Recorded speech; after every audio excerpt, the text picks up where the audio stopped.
From Psalm 22, verse 19, save me from the sword and my life from the power of the dog. Well, as you all know, or many of you know, the power of the dog is actually a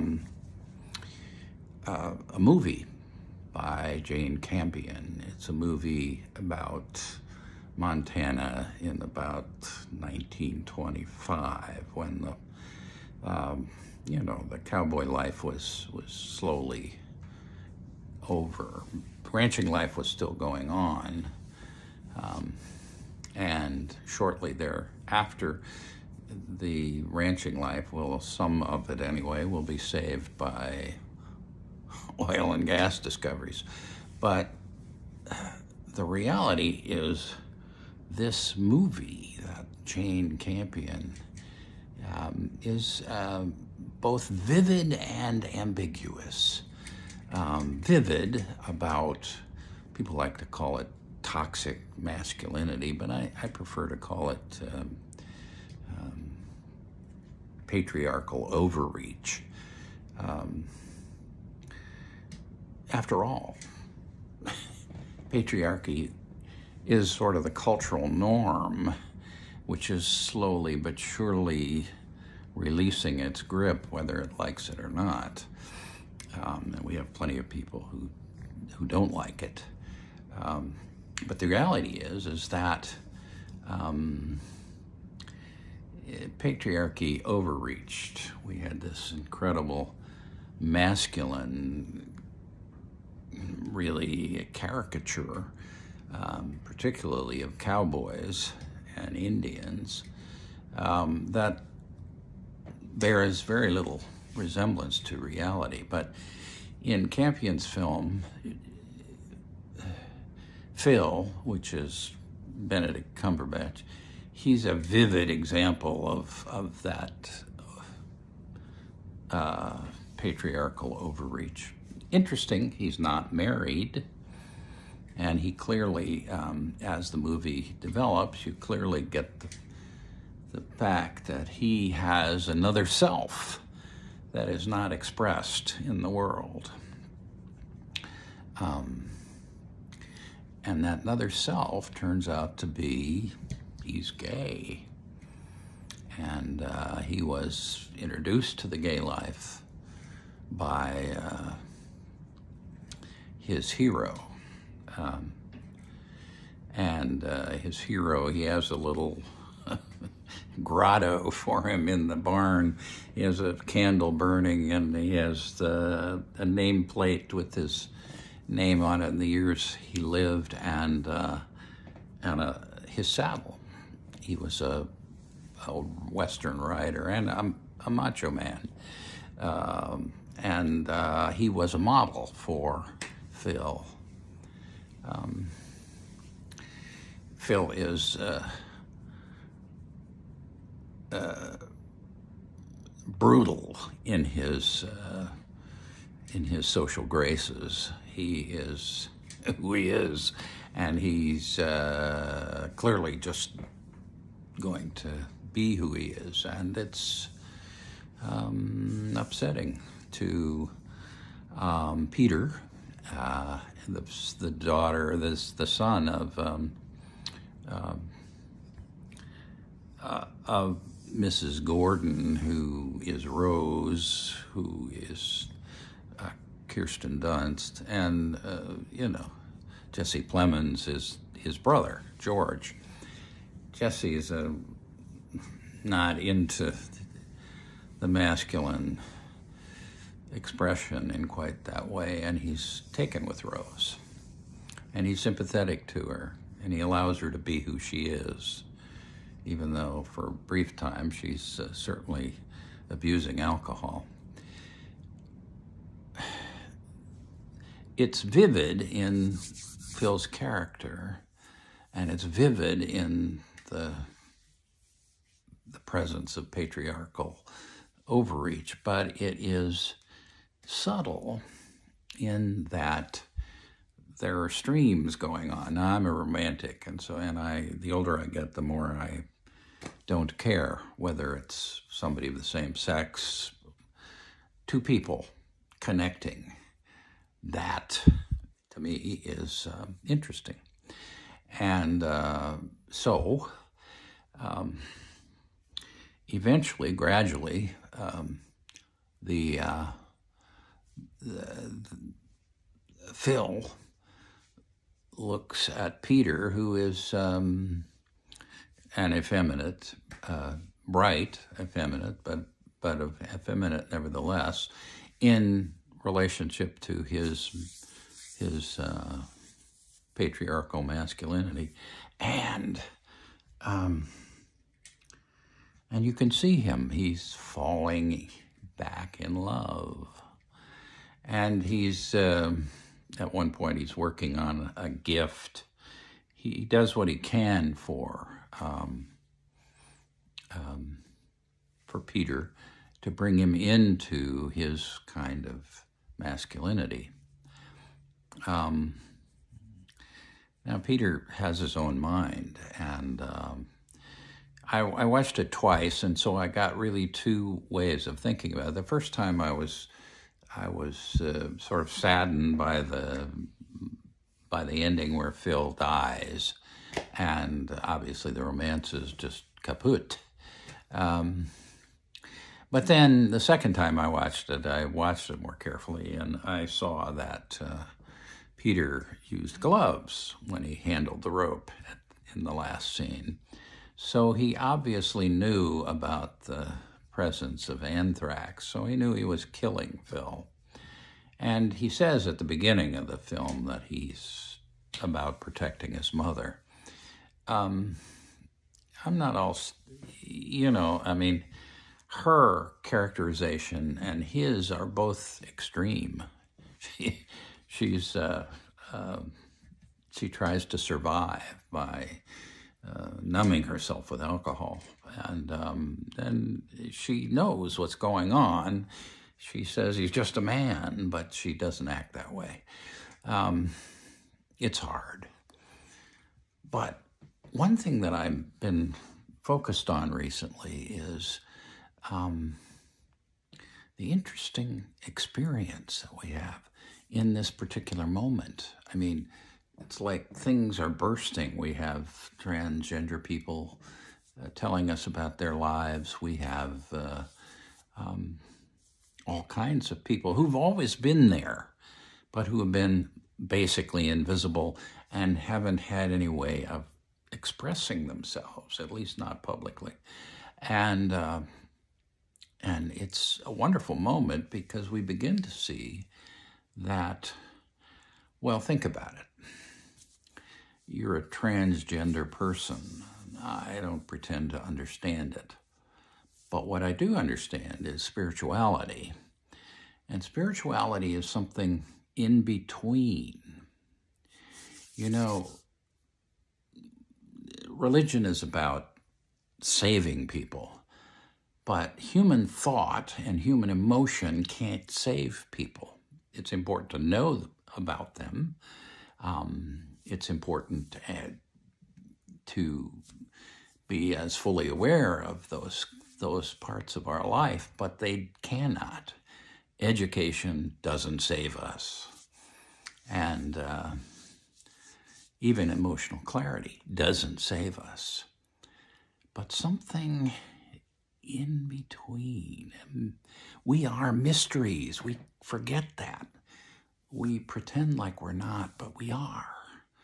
Each new person is a new mystery that has to be figured out by the person, him or herself, or themselves, or oneself, whatever you want to do with the pronouns. The reality is that each of us has to figure out who we are. And the only way we can do that is something in between. And what do I mean by in between? Well, think of a transgender person who is in a body that does not express who they know themselves to be. Now, how do they discover that they know themselves? That's something in between. Nobody, or very few people are saying anything to that person about it. And it's a self-discovery thing. It's a part of the mystery of the individual. And that mystery is discovered not through thought and teaching, or not through feelings, but through a sort of in-between process that it's like a play off stage when, somebody dies off stage. It's like being there, even though it happens off stage. Well, think of the transgender person discovering their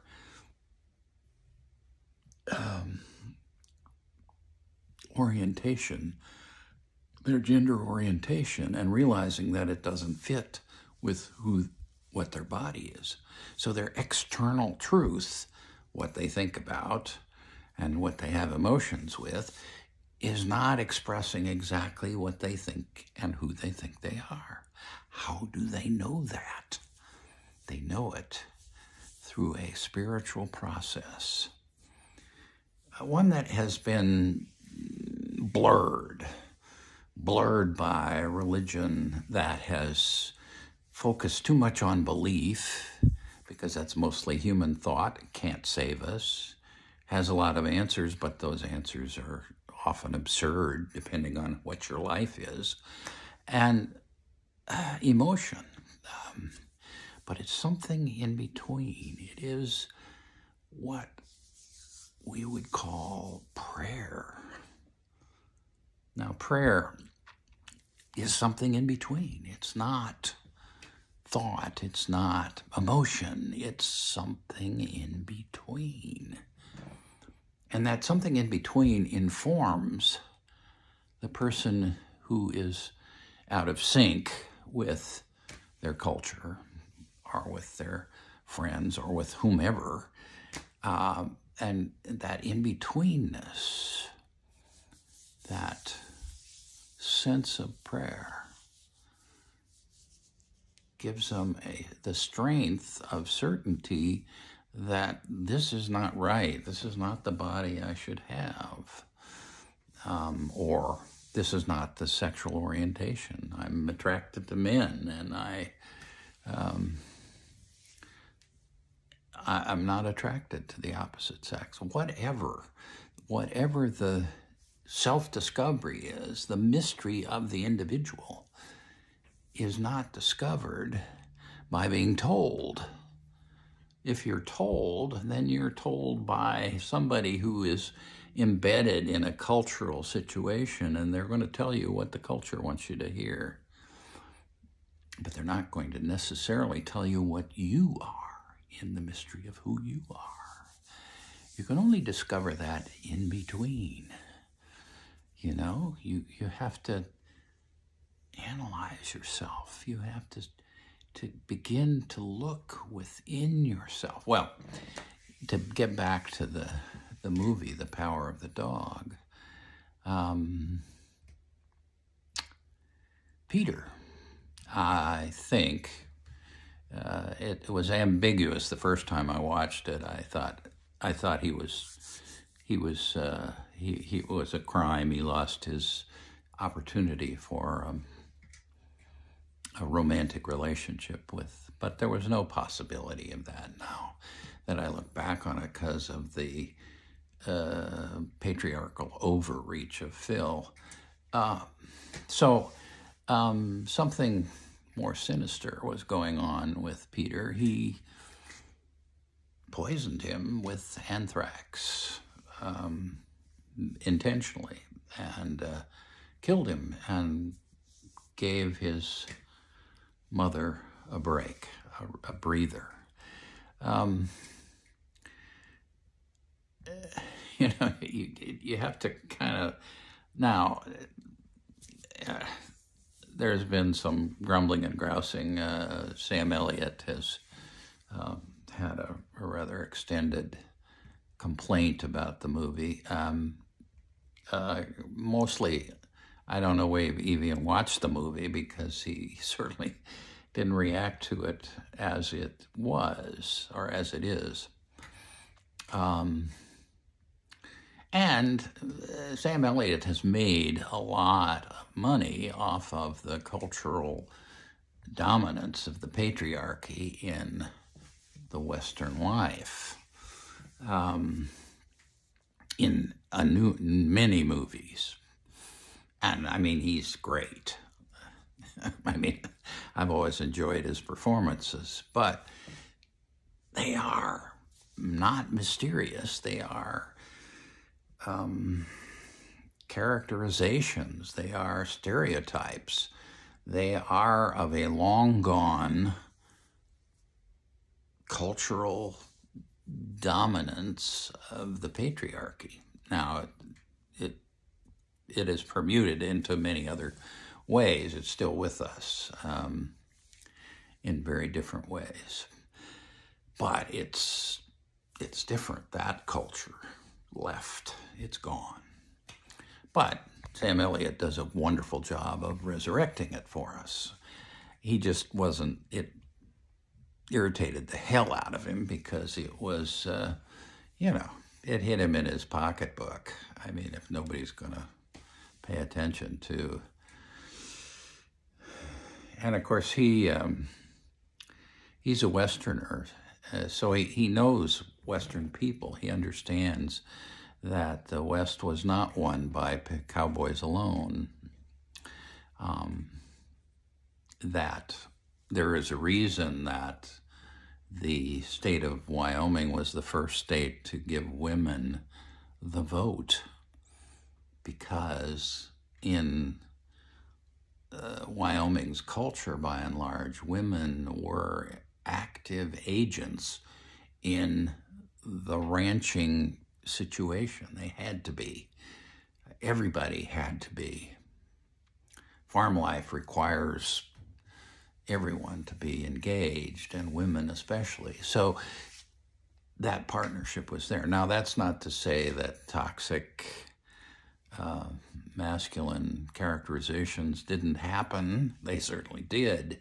That isn't to say that rampant alcoholism, dealing with the repression that was caused by that, wasn't part of the, and in many ways is still part of Western life. Having lived in the West some, there are just a lot of people who drink a lot because there's a lot of loneliness. There's a lot of isolation. It just is what it is. Some of my best moments out West were with the AA groups, trying to recover from their addictions. And some of the stories are incredible. Well, The Power of the Dog, it's a great movie, but it will stir you up. It will suck you into those patriarchal overreaches of the cowboy era. But, it's 1925, so that's a late,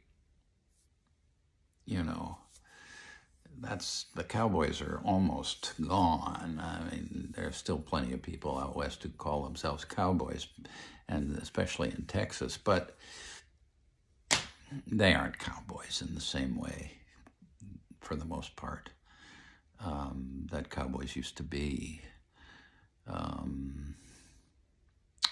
First of all, there are lots of women around, and so the canoodling that goes on is quite abundant, and it doesn't have quite the same loneliness that the Old West had. Well, anyway, great film. You ought to watch it. Remember that you are a mystery, and that what you know is not just what you think and what you feel, but it's also what you pray, because that praying individual is in the middle between those, and tells you something about yourself you probably don't want to know, but once you get used to the idea, it is the most powerful thing there is. It will transform you. It is nothing less than the presence of God in your life. Well, anyway, power of the dog. Save us from it.